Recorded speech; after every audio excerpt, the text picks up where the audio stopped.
Thanks for tuning in, guys. We've got some good news, we feel, for Kilmar Armando Garcia.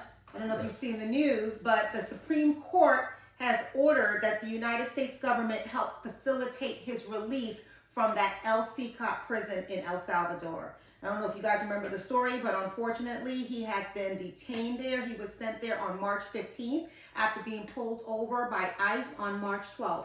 From March 12th to March 15th, within just 3 days, he was sent back home to El Salvador. And actually, I shouldn't say home. That's where he was from, and that was where he left many years ago. But he was granted a stay in the United States and a prevention from deportation in 2019. Anything you want to say about that?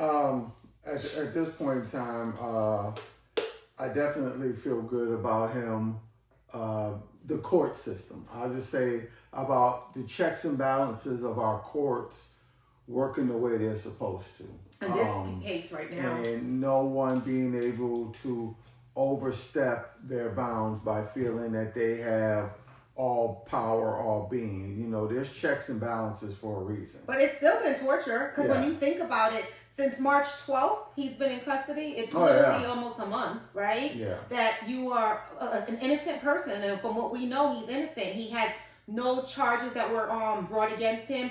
He has no, he hasn't been convicted of a crime or anything like that. Right. He was a working man who was just coming home from work after he picked up his 5-year-old autistic son and was detained and then taken. Can you imagine how he has felt and how he feels right now? Not how he has felt, because it's not over. He is still detained. And what I don't understand, and why this has bothered me so much, is because when it was discovered that he did not break the law and that he was here in the United States legally, when they admitted and acknowledged that they made a mistake, they were okay with leaving him in jail. Leaving him in jail. Yeah, and that I don't get. It's not even just jail. It's actually a prison. It is the most notorious prison. That's what it's known for, CECOT. It was built for the toughest of gangs in El Salvador. And we as a people knew he was there, and we were going to let him stay? On what grounds? Well, how could anyone human feel that that was okay? Well, here's the problem now. The White House press secretary was very adamant and very...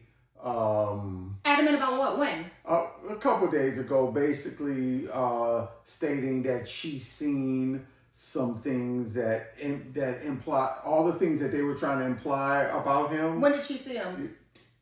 Okay, you want the truth, or you want? No, I'm just trying to ask, because I'm trying to root cause. If she said she saw something, when did she see him? Before she took him? After she took him? Here's the problem. If they would have just been forthcoming about all the information, but here's the problem. What information? I get some pieces. I understand what you're saying. Even though, but the thing is, their information, there's still no due process to their information. So if they're saying they have things against him, it's just information that they say they have. They haven't done anything with that information. Therefore, it's kind of almost invalid at this point in time, because you have to bring them back and then supply that information through a due process. There's no due process. Right. So there's no due process. We don't know what information she says she has. What I want to say, and what has troubled me with this, is that this man was not a known criminal. And I don't care what party you are affiliated with, however you identify yourself, as Republican, as Democrat, whatever it is. This is not a political situation. This is a humane situation. This is wrong versus right. You don't have to be a Republican to know what is wrong. You don't have to be a Democrat to know what is wrong. You only have to be a human being to know that putting someone in jail for no reason, unlawfully, is the wrong thing to do. And then to acknowledge that it was wrong, but to want to sleep at night knowing that he is in that prison. That prison has the cells fit, and I've said this before, it can hold 80 people. There's 100 in there. They have one toilet and one basin of water that they all use to bathe. They sleep in a white, they're not sleep, they have a white t-shirt, white boxers, and a white slippers. That's all they have. They don't get a blanket. They eat beans. That's it, beans and rice. It's this prison, and I'm not saying that, I'm not going to talk about the prison itself. For the criminals, they have their system. The president set that up. I have no comment on that. That's a different conversation. But I am talking about to put an innocent man in that setting and to go to bed at night knowing that we did that to him.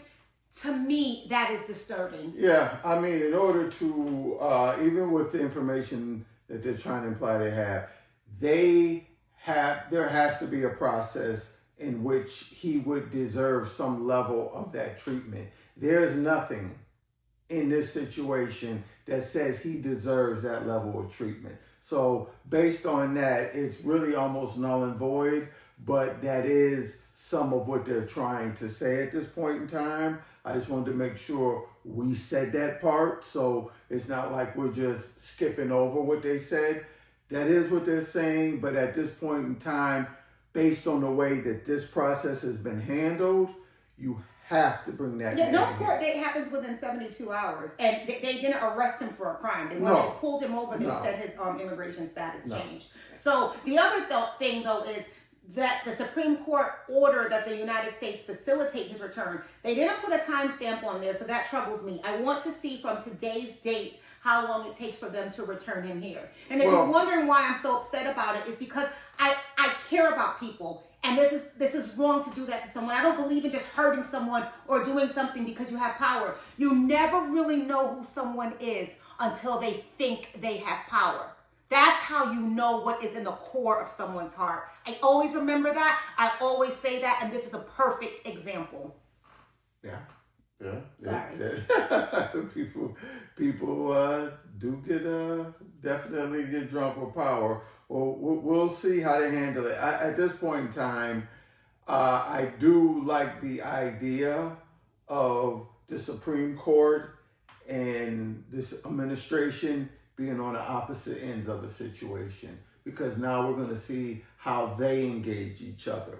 You know what I mean? And that's going to even out some of this playing field, so one side is not too heavier than the other, and we can get more of a level playing field where people have to do the right thing by the situation, and no one's of king or oligarchy status where they don't have to listen, or their emperor or whatever anybody wants to be. Right. They have to go by the process. So hopefully this is us seeing our system at its finest. I don't even care about the process. He's talking about the process. That man needs to come out of jail. He should not stay in that prison a minute longer. I know that there's a process for a crime, but he at this moment did not commit a crime or has not been committed of a crime, and he is in that jail, that prison. Yeah, all of that passion is not going to get him out. So it should, and they should have it. I understand. I know. I said we probably shouldn't even talk about this anymore because I get so irate about it. It's very upsetting. It's very frustrating. But this is going to be a checks and balances type of situation now, and we got to hope. Yeah, and we can get as passionate as we want about it. But as we're seeing, the system has to work to get this man to where he's and I want to see how long it takes. I pray I'm wrong, and I hope that they bring him home by tomorrow. No. I hope it doesn't take a week. I hope it doesn't take 2 weeks, and I hope they bring him back whole and healthy. Well, I got a feeling each side wants to, inside, I mean, by the courts and the president want to view this situation as a win. Hopefully, that's the way. Look, let's make this a win by us bringing this man home, and they can do whatever camera shots they want with him. Like that, hopefully, in order to make themselves feel better. Good. I just want it to equal him being home with his family. Exactly. That's my wish. Please drop your comments in, let us know, and hopefully he'll be home soon. And if not, she go. I'll be back. I'll be back. We're paying them $6 million. I don't know how you can pay somebody to do something and then say you have no control. Like that's not a real thing. Stop giving them the $1,000. How much is it? Yeah, I'm sure if you stop paying them, he'd be here tomorrow. They would Uber an airplane and he'd be here tomorrow. All right. So you guys, justice for Kilmar Armando Garcia. Yes. Hopefully he'll be home with his wife and his children soon. Drop your comments in here. Let us know. Drop your thoughts in the comments. See, I'm so all over the place with this. I'm so tight. Stop. I'm so tight. All right. Thanks for tuning in, guys. Have a good one. Bye.